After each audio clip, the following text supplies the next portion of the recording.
The heavens consist of innumerable societies. The angels of each heaven are not together in one place, but are divided into larger and smaller societies in accordance with the differences of good, of love, and of faith in which they are, those who are in like good, forming a single society. Goods in the heavens are in infinite variety, and each angel is, as it were, his own good. Moreover, the angelic societies in the heavens are at a distance from each other, as their goods differ in general and in particular. For in the spiritual world the only ground of distance is difference in the state of interiors, thus in the heavens, difference in the states of love, those who differ much being far apart, and those who differ but little, being but little apart, and likeness causing them to be together. All who are in the same society are arranged in like manner in respect to each other, those who are more perfect, that is, who excel in good, thus in love, wisdom, and intelligence, being in the middle, those who are less preeminent being round about at a distance in accordance with the decrease of their perfection. The arrangement is like light diminishing from the middle to the circumference, those who are in the middle being in the greatest light, and those towards the circumference in less and less. Like are drawn spontaneously, as it were, to their like, for with their like, they are as if with their own, and at home, but with others, they are as if with strangers, and abroad, also, when with their like, they are in their freedom, and consequently in every delight of life. All this makes clear that all in the heavens are affiliated by good, and are distinguished according to the quality of the good. Nevertheless, it is not the angels who thus affiliate themselves, but the Lord, from whom the good is. The Lord leads them, conjoins and separates them, and preserves them in freedom proportionate to their good. Thus he holds everyone in the life of his love and faith, of his intelligence and wisdom, and the resulting happiness. Again, all who are in like good, even though they have never seen each other before, know each other, just as men in the world do their kinsmen, near relations, and friends, and for the reason that in the other life there are none but spiritual kinships, relationships, and friendships, thus such as spring from love and faith. This it has sometimes been granted me to see, when I have been in the spirit, and thus withdrawn from the body, and in the society of angels. Some of those I then saw, seemed as if I had known them from childhood, but others as if not known at all. Those whom I seemed to have known from childhood were such as were in a state similar to that of my spirit, but those who seemed unknown were in a dissimilar state. All who form the same angelic society resemble each other in countenance in a general way, but not in particulars. How these general resemblances are related to differences in particulars can in some measure be seen from like things in the world. It is well known that, with every race, there is a certain general resemblance of face and eyes, by which it is known and distinguished from all other races. This is still more true of different families. In the heavens this is much more fully the case, because there, all the interior affections appear in, and shine forth from, the face, for there the face is the external and representative form of those affections. No one there can have any other face than that of his own affection. It was also shown how this general likeness is varied in particulars with individuals in the same society. A face like an angel's appeared to me, and this was varied in accordance with such affections for good and truth as are in those who belong to a single society. These changes went on for a long time, and I noticed that the same face in general continued as a groundwork, all besides being what was derived and produced from that. Thus by means of this face the affections of the whole society were exhibited, whereby the faces of those in it are varied. For, as has been said above, the faces of angels are the forms of their interiors, thus of the affections that belong to their love and faith. From this it also comes to pass, that an angel who excels in wisdom instantly sees the quality of another, from his face. In heaven no one can conceal his interiors by his expression, or feign, or really deceive and mislead by craft or hypocrisy. There are hypocrites who are experts in disguising their interiors, and fashioning their exteriors into the form of that good, in which those are, who belong to a society, and who thus make themselves appear angels of light, and these sometimes insinuate themselves into a society. But they cannot stay there long, for they begin to suffer inward pain and torture, to grow livid in the face, and to become, as it were, lifeless. These changes arise from the contrariety of the life that flows in and affects them. Therefore they quickly cast themselves down into hell, where their like are, and no longer want to ascend. These are such as are meant by the man found among the invited guests at the feast, not clothed with a wedding garment, who was cast out into outer darkness. All the societies of heaven have communication with one another, though not by open interaction, for few go out of their own society into another, since going out of their own society is like going away from themselves or from their own life, and passing into another life which is less congenial. But all the societies communicate by an extension of the sphere that goes forth from the life of each. This sphere of the life is the sphere of the affections of love and faith. This sphere extends itself far and wide into the surrounding societies, and farther and wider in proportion as the affections are the more interior and perfect. In the measure of that extension do the angels have intelligence and wisdom. Those that are in the inmost heaven and in the middle of it have extension into the entire heavens, thus there is a sharing of all in heaven with each one, and of each one with all. But this extension will be considered more fully hereafter, where the form of heaven in accord with which the angelic societies are arranged, and also the wisdom and intelligence of angels, will be treated of, for in accordance with that form all extension of affections and thoughts proceeds. It has been said above, that in the heavens there are larger and smaller societies. The larger consist of myriads of angels, the smaller of some thousands, and the least of some hundreds. There are also some that dwell apart, house by house as it were, and family by family.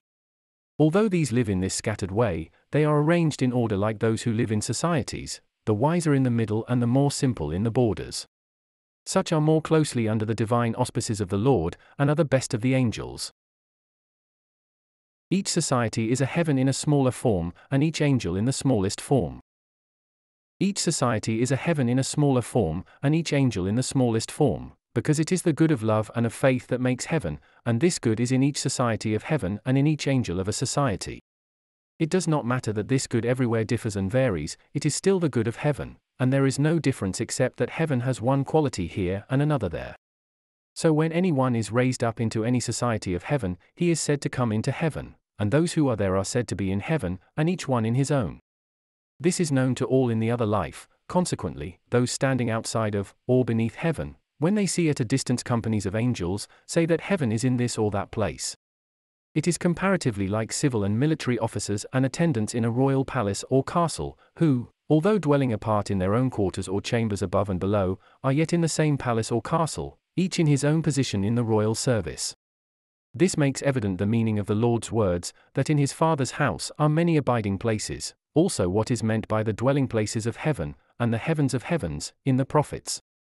That each society is a heaven in a smaller form can be seen from this also, that each society there has a heavenly form like that of heaven as a whole. In the whole heavens those who are superior to the rest are in the middle, with the less excellent round about in a decreasing order even to the borders, as stated in a preceding chapter.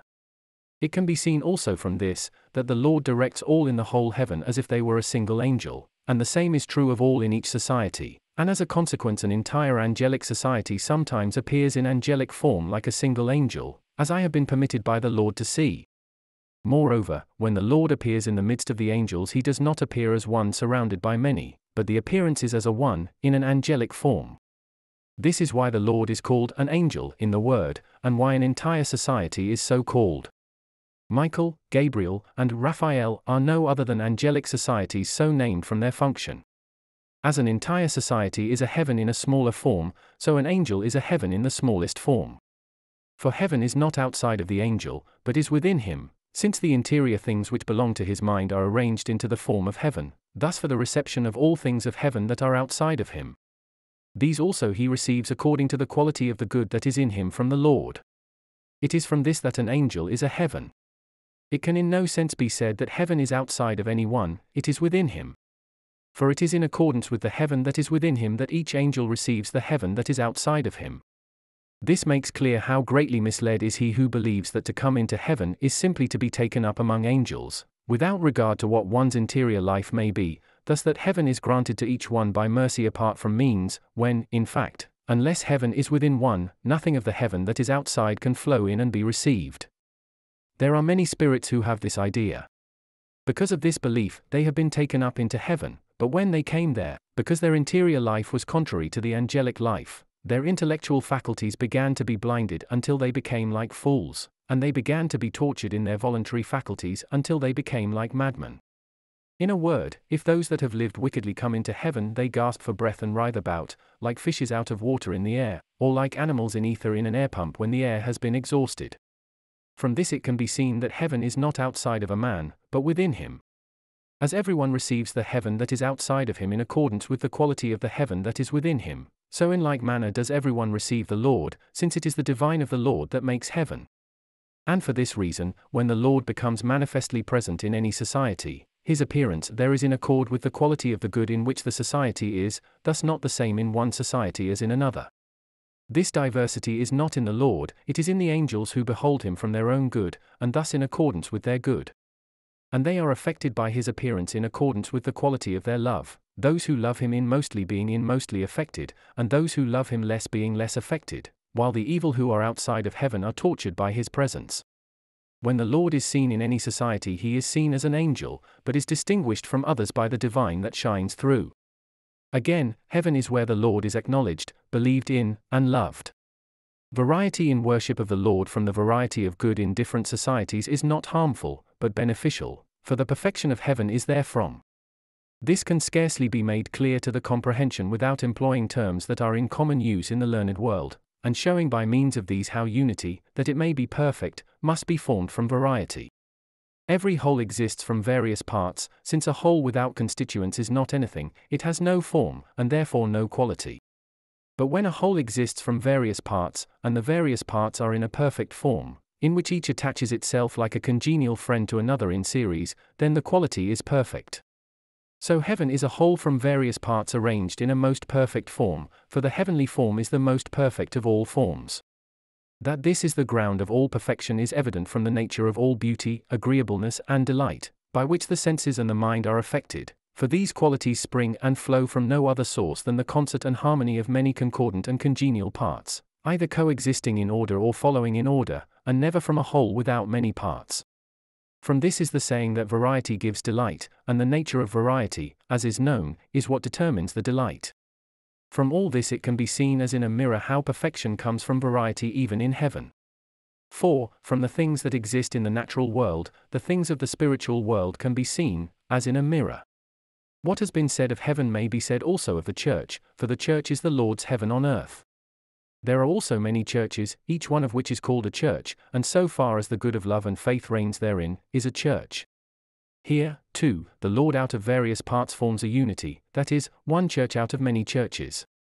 And the like may be said of the man of the church, in particular that is said of the church in general, namely, that the church is within man and not outside of him, and that every man is a church, in whom the Lord is present, in the good of love and of faith. Again, the same may be said of a man that has the church in him, as of an angel that has heaven in him, namely, that he is a church in the smallest form, as an angel is a heaven in the smallest form, and furthermore that a man that has the church in him, equally with an angel, is a heaven. For man was created that he might come into heaven and become an angel, consequently, he that has good from the Lord, is a man-angel. What man has in common with an angel, and what he has in contrast with angels, may be mentioned. It is granted to man, equally with the angel, to have his interiors conformed to the image of heaven, and to become, so far as he is in the good of love and faith, an image of heaven. But it is granted to man and not to angels to have his exteriors conformed to the image of the world, and so far as he is in good, to have the world in him subordinated to heaven and made to serve heaven. And then the Lord is present in him both in the world and in heaven just as if he were in his heaven. For the Lord is in his divine order in both worlds, since God is order. Finally, it should be said that he who has heaven in himself, has it not only in the largest or most general things pertaining to him, but also in every least or particular thing, and that these least things repeat in an image the greatest. This comes from the fact that everyone is his own love, and is such as his ruling love is. That which reigns flows into the particulars and arranges them, and everywhere induces a likeness of itself. In the heavens, love to the Lord is the ruling love, for there the Lord is loved above all things. Hence the Lord there is the all-in-all, flowing into all and each, arranging them, clothing them with a likeness of himself, and making it to be heaven wherever he is. This is what makes an angel to be a heaven in the smallest form, a society to be a heaven in a larger form, and all the societies taken together a heaven in the largest form. That the divine of the Lord is what makes heaven, and that he is the all-in-all, may be seen above. All heaven in the aggregate reflects a single man. That heaven in its whole complex reflects a single man is an arcanum hitherto unknown in the world, but fully recognized in the heavens. To know this, and the specific and particular things relating to it, is the chief thing in the intelligence of the angels there, and on it many things depend which, without it as their general principle, would not enter distinctly and clearly into the ideas of their minds. knowing that all the heavens with their societies reflect a single man, they call heaven the greatest man and the divine man, divine because it is the divine of the Lord that makes heaven. That into such a form and image, celestial and spiritual things are arranged and joined, cannot be seen by those who have no right idea of spiritual and heavenly things. Such think that the earthy and material things of which man's outmost nature is composed are what makes the man, and that apart from these man is not a man. But let them know that it is not from these that man is a man, but from his ability to understand what is true and to will what is good. Such understanding and willing are the spiritual and celestial things of which man is made. Moreover, it is known that everyone's quality is determined by the quality of his understanding and will, and it can also be known that his earthly body is formed to serve the understanding and the will in the world, and to skillfully accomplish their uses in the outmost sphere of nature.